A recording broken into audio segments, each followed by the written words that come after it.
బండి మీద బయటికి వెళ్లేటప్పుడు క్షేమంగా వెళ్లి రండి అని చెప్పే ముందు బాధ్యతగా తల్లి హెల్మెట్ ఇచ్చి అలవాటు చేసుకోవాలి. ఇక వివరాల్లోకి వెళితే డాక్టర్ బిఆర్ అంబేద్కర్ కోనసీమ జిల్లా రామచంద్రాపురం పట్టణం స్థానిక విఎస్ఎం కళాశాలలో ఘనంగా 36వ రహదారి భద్రతా మాసోత్సవాలు నిర్వహించారు. అందులో భాగంగా విద్యార్థులకు రహదారి భద్రతపై అవగాహన కల్పించే విధంగా పలు సూచనలు చేశారు. అయితే ఈ 36 జాతీయ రహదారి భద్రతా మాసోత్సవాల కార్యక్రమానికి ముఖ్య అతిథిగా డాక్టర్ బిఆర్ అంబేద్కర్ కోనసీమ జిల్లా transport officer D Srinivasarao, motor vehicle inspector Lakshmi Sridevi మరియు రామచంద్రాపురం డివిజన్ డిఎస్పీ బి రఘువీర్, ఎస్ఐ నాగేశ్వరరావు ముఖ్య అతిథిగా పాల్గొన్నారు. ఈ సందర్భంగా పలువురు అధికారులు మాట్లాడుతూ 18 నిండిన ప్రతి విద్యార్థికి లైసెన్స్ తప్పనిసరిగా ఉండాలన్నారు. ఎందుకు అంటే రాబోయే రోజుల్లో లైసెన్స్ లేని విద్యార్థులను కాలేజీలో జాయిన్ అవ్వాలి అంటే నో అడ్మిషన్స్ అనే రోజు వస్తాయన్నారు. అందుకు అనుగుణంగా రాబోయే రోజుల్లో చట్టాలు కఠినంగా మారబోతున్నాయి అన్నారు. ఎందుకంటే ఎక్కువగా యువతే రోడ్డు ప్రమాదాల బారిన పడుతున్నారని, అలా మరణించిన యువత తల్లిదండ్రులు బాధను చూస్తే గుండెలు పిండేస్తున్నాయని పోలీసు ఉన్నతాధికారులు ఆవేదన వ్యక్తం చేశారు. అతి ప్రాముఖ్యమైన అంశం ఏమిటి అంటే విద్యార్థులకు కాలేజీ యువకులు పంపే ముందు లంచ్ బాక్స్తో పాటుగా హెల్మెట్ ఇచ్చే అలవాటు ప్రతి తల్లి తన పిల్లల భవిష్యత్తులో దృష్టిలో ఉంచుకోవాలని కోరారు. కాన్సన్ట్రేషన్ ఆఫ్ మైండ్ అనేది చాలా ఇంపార్టెంట్. బి రెస్పాన్సిబుల్ గా ఉండాలి. ఆపోజిట్ పర్సన్ వచ్చినప్పుడు కూడా మనం విషయాన్ని సోషల్ రెస్పాన్సిబిలిటీ అనేది తీసుకుని బెటర్ గా వర్క్ చేయడం వల్ల యాక్సిడెంట్స్ అనేవి రెడ్యూస్ అవుతాయని నా opinion. And everyone be alert గా ఉండడము, బి రెస్పాన్సిబుల్ అంటే మనం ఇంత చదివి ఇన్ని చేసిన తర్వాత కూడా చాలా మంది ఎలా అంటే చాలా నెగ్లిజెంట్ గా ఉంటారు. సో నెంబర్ ఆఫ్ పీపుల్ ని డ్రైవ్ చేయడం వల్ల అది అంటే గూడ్సే కాకుండా ప్యాసింజర్ ని కూడా తీసుకెళ్లడం వల్ల అది టిల్ట్ అయిపోయి పడిపోవడము, వాళ్ళందరికీ డ్యామేజ్ అవడము, హెడ్ ఇంజురీస్ అవ్వడము, దానివల్ల ఫ్యామిలీ అనేది డిజార్డర్ అయిపోతుంది. అండ్ మెయిన్ గా మనము చేసే పని మీద కాన్సన్ట్రేట్ ఉండేది అనేది నా ఒపీనియన్. సో వహించాల్సిందిగా మా డీటెయిల్ రాకపోతే శూన్యం. ఒక్కసారి ఆ మార్పు మీ యువతలో కనుక వచ్చింది అంటే ఆ మార్పు ఎట్లా ఉంటుందో తెలుసా?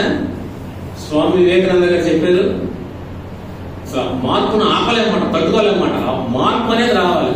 ఆ మార్పు రావడానికే దానికోసం ఆ ప్రయత్నం. సో మార్పు తెచ్చుకోండి. రేపటి నుంచి మారతారా?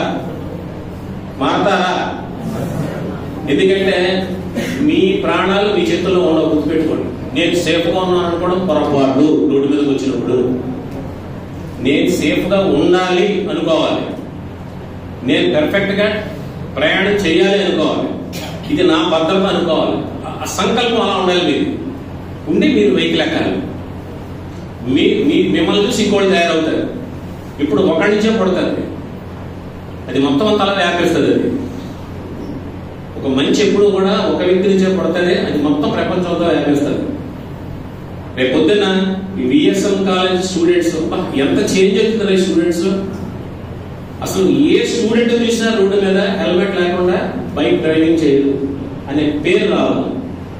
అది మీకోసం, కాలేజ్ కోసం కాదు. కాలేజ్ ఏం కాదు, మీరు చదువుతారు వెళ్ళిపోతారు. స్టూడెంట్స్ వస్తూ ఉంటారు, వెళ్తూ ఉంటారు. ఇక్కడ ఒకటే భద్రత, సేఫ్టీ. మళ్ళీ ఇట్లాంటి క్లాసులు చెప్పడానికి మేము రాము. అర్థమైందా? మీరు చెప్పాలి మాకు, మీరు ఇవ్వాలి. రేపు మీడియా కానీ ఎవరికైనా మీరు ఆదర్శంగా ఉండాలి. సో దయచేసి అందరూ కూడా ట్రాఫిక్ సిగ్నల్స్ పాటించండి. సరదాగా తీసుకోవద్దు. మీ ఏజ్కి అది సరదాగానే ఉంటుంది. అది ఇవన్నీ ఎవడ పెట్టుకుంటాడురా, ఈ హెల్మెట్ పెట్టుకుంటే నన్ను ఏ అమ్మాయి వస్తుందిరా, ఈ హెల్మెట్ పెట్టుకుంటే నాకు క్రాప్ పడైపోతుందిరా, ఇవన్నీ తప్పు. క్షణికావేశంలో ప్రాణం పోతుంది. మీకు తెలియదు, టక్కన గిలగలుగుతుంది వెళ్ళిపోతారు. ఎన్నో చూసాము. 36 ఏళ్ళు సర్వీస్ నాకు. ఎన్నో చూసాం. చిత్రం అయిపోయి శరీరాలు నుజ్జు అయిపోయి. ఎంత భయానకం అంటే కొన్ని చూసి మాకే మోర్చొచ్చింది మాట. తీయడానికి కూడా ఏం లేదు అక్కడ రోడ్డు మీద. అలాంటివి చూసాం. గోకి తీసి ఒక గుడ్లో కట్టి పట్టుకెళ్ళిన సందర్భాలు. నిన్న ఒక ఎన్జిఓ ఆర్గనైజేషన్ చేత వీడు అనే ఎన్జిఓ మేము వేయించాం విద్యార్థుల్లో. వణికిపోయారు పిల్లలు ఆ యాక్సిడెంట్స్ చూసి. ఎందుకంటే తెలియాలని ఇంత ఘోరంగా ఉంటుందా అని. సో ఖచ్చితంగా మీరు రహదారి బట్టి ఏం లేదు, జస్ట్ ఒక హెల్మెట్ పెట్టుకోండి. మీరు అంతే. మీరు కారు తొక్కే స్టేజ్ ఏది కాదు కాబట్టి మీరు ఏ మోటార్ బైక్ వెళ్ళినా సరే మీరు దయచేసి హెల్మెట్ పెట్టుకోండి. తలకి కనుక దెబ్బ తగిలితే మళ్ళీ చెప్తున్నాను, అది పెరాలసిస్కి వెళ్ళిపోవచ్చు, అన్కాన్షియస్ లో వెళ్ళిపోవచ్చు, ఇయర్స్ టు తగ్గ మీరు ఉండిపోవచ్చు కోమాలో, లేకపోతే స్పాట్ లో ప్రాణం పోవచ్చు, లేదా మీరు బతికేరా తెలియదు, చనిపోయారా తెలియదు. ఆ దెబ్బ తగిలిన వ్యక్తి మీరంటే మీరు దెబ్బ తగిలిన వ్యక్తి, ఆ పేరెంట్స్ పరిస్థితికి ఒక్కసారి మీ తల్లిదండ్రులను ఆలోచించండి. ఎవరి గురించి వద్దు, మీరు ఎవరి గురించి ఆలోచించదు, మీ తల్లిదండ్రుల గురించి ఆలోచించండి. మీరంతే, నాకు ఏదైనా అయితే నా తల్లిదండ్రుల బాధ్యత ఎవరో, నా తల్లిదండ్రులు ఏమైపోతారో అని ఒక్క సీరియస్నెస్ తీసుకోండి. ఇంక ఏ ఇతర విషయాల్లో కూడా ప్రాణానికి సంబంధం ఉండదు, ఒక్క రోడ్ సేఫ్టీ విషయంలోనే ప్రాణానికి సంబంధం. ఇది చాలా సీరియస్ అయిపోతుంది సబ్జెక్ట్. రోజు రోజుకి చాలా అనూహ్యమైన ఊహించని చట్టాలు వచ్చేస్తాయి. ఈ 25, 26 చూస్తూ ఉండండి, అంత కఠినతరం అయిపోతాయి. సో ఈ రోడ్ సేఫ్టీని మీ విద్యార్థి దశ నుంచే దయచేసి పాటించండి. నేను ఏదో ఆఫీసర్గా కాదు, నేను కూడా ఒక ఫాదర్ స్థానంలో మిమ్మల్ని అందరినీ రిక్వెస్ట్ చేస్తున్నాను. ఓకే, ఒక తండ్రి స్థానంలో రోడ్ సేఫ్టీ గురించి అండ్ డిస్ట్రిక్ట్ ట్రాన్స్పోర్ట్ ఆఫీసర్ గారు అయితే చాలా మాటలు మన్నించి అందరూ హెల్మెట్ ధరిస్తారని ఆశిస్తున్నాము. ఆయన ఒక చెప్పిన ఎగ్జాంపుల్, ఒక అబ్బాయి 6.5 months కోమాలో ఉండి వాళ్ళ పేరెంట్సే మెర్సీ పిటిషన్ తీసుకొని వాళ్ళని చంపించడం ఎగ్జాంపుల్ అంటే నాకు గుర్తొచ్చింది.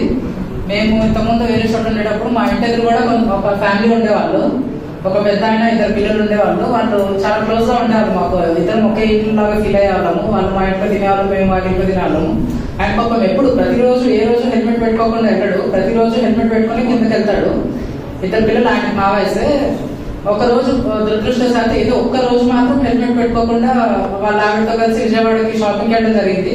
కరెక్ట్ గా ఆ రోజే ఆ రోడ్ లో లైటింగ్ సరిగ్గా లేదు, ముందెవరు ఆగున్నారు బైక్ వాళ్ళు, చూసుకోకుండా ఆయనకి వెళ్ళి గుద్దేయడము, ఆయన పక్కకి పడి డివైడర్ ని గుద్దుకొని తనకి చాలా డ్యామేజ్ అయ్యి ఒక 45 days కోమాలో ఉన్నారు. బ్రేటెడ్ అయిపోయింది. 45 days కోమాలో ఉన్నారు. వాళ్ళు దాదాపు 1,40,00,000 దాకా ఖర్చు పెట్టారు ఆయన మీద. ఇంకా మణిపాల్